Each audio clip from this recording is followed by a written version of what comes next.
Sud Radio, le grand matin week-end, l'info Éco Plus, Didier Testo. Bonjour Didier. Bonjour Jean-Marie. Fondateur de la Bourse et la Vie TV. Didier, vous commencez cette actualité de la semaine, cette revue de l'actualité de la semaine, par une menace de la Commission européenne qui vise Google. Alors c'est un long combat, mais la Commission européenne en tout cas vient de signifier à Google ce qu'on appelle un avis préliminaire pour signifier à l'entreprise américaine qu'elle avait enfreint les règles antitrust, donc d'anti-concurrence, donc de l'Union européenne, en faussant cette concurrence dans le secteur des technologies publicitaires, ce qu'on appelle les ad-tech.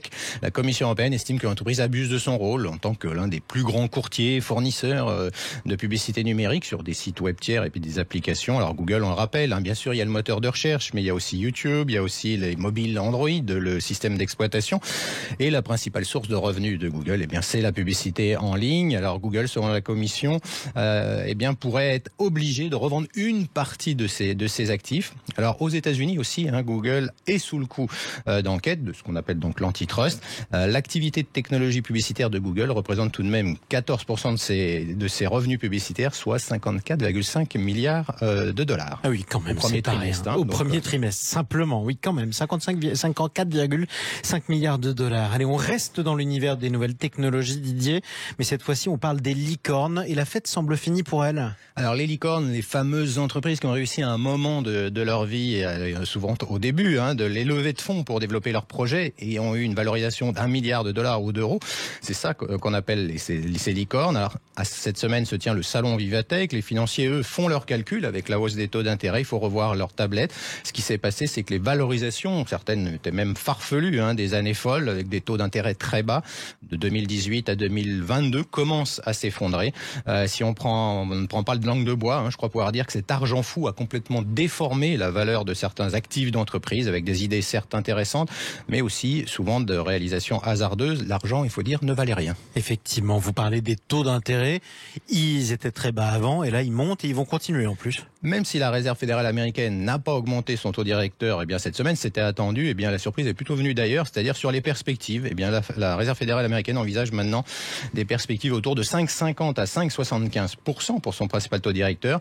Les marchés vont donc devoir s'habituer à ces taux d'intérêt élevés. Et en Europe, la Banque centrale européenne a relevé son taux à 4% et elle attend une inflation de 3% en 2024. Oui, donc on peut avoir toujours une réaction en chaîne. Ce qui se passe sur ce secteur est finalement classique. C'est l'écosystème de la Silicon Valley, de la French Tech en France. On a un peu les mêmes travers, celui de l'arrogance quand l'argent coulait à flot. Ouais. On se souvient de la patronne de Theranos, Elizabeth Holmes, qui est en prison avec une goutte de sang, qui valait des milliards, mais qui ne fonctionnait finalement pas.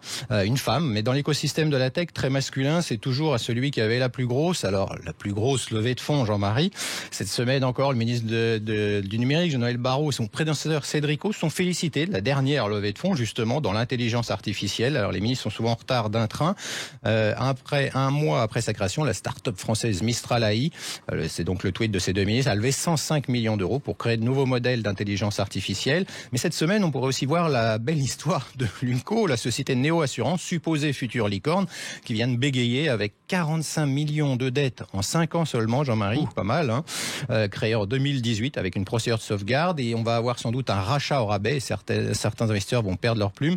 Les spécialistes pensent qu'il va y avoir plus de cadavres dans les prochains mois. Le retour à la vie réelle va faire mal, et comme disait Warren Buffett, le milliardaire Wall Street pour la bourse, c'est à marée basse que l'on voit ceux qui n'ont pas de maillot de bain. Et pour être complet, le cabinet Robert Half, groupe de conseil de ressources humaines, a dit qu'à peu près 64% des fonds d'investissement prévoient d'opérer des changements dans les entreprises dans lesquelles ils ont investi. Donc il va y avoir de la casse, oui. On l'a bien compris. Didier, malgré toutes ces alertes et ce nouvel environnement assez inquiétant, on va le dire, il y a un secteur qui s'emballe depuis quelques mois, c'est celui de l'intelligence artificielle. Tout le monde, ou presque, a entendu du ChatGPT. S'ils ne sont pas les adultes qui nous écoutent, sont leurs enfants qui peut-être l'ont utilisé. Aujourd'hui, beaucoup de secteurs sont concernés. Amazon va se servir de cette technologie d'intelligence artificielle pour aider la navigation sur son site, dont les commentaires supprimés, de faux témoignages clients. C'est en plein boom. C'est en plein boom. Didier, ces nouveaux services, qu'ils entraînent des nouveaux investissements? Clairement, il faut de plus en plus de calculs, donc on va avoir des sociétés qu'on ne connaît pas, sauf les spécialistes comme Nvidia. Eh bien, en bourse, pour vous donner une idée, Nvidia, qui valait 420 milliards de dollars, vaut désormais 1000 milliards dans ce club très fermé donc de ces sociétés comme Apple ou d'autres, Alphabet. Et en un mot, pour finir, est-ce que la France et l'Europe sont en retard dans ce domaine? Clairement, malgré les annonces d'Emmanuel Macron, eh bien, quand vous regardez qu'on va dépenser 500 millions en France, Microsoft en a déjà dépensé 10 milliards justement sur OpenAI qui avait créé ce chat GPT. Et Microsoft n'est pas un État en plus, alors que la France, oui. Merci beaucoup Didier Testo. On peut retrouver toutes vos analyses sur la Bourse et la Vie TV sur YouTube.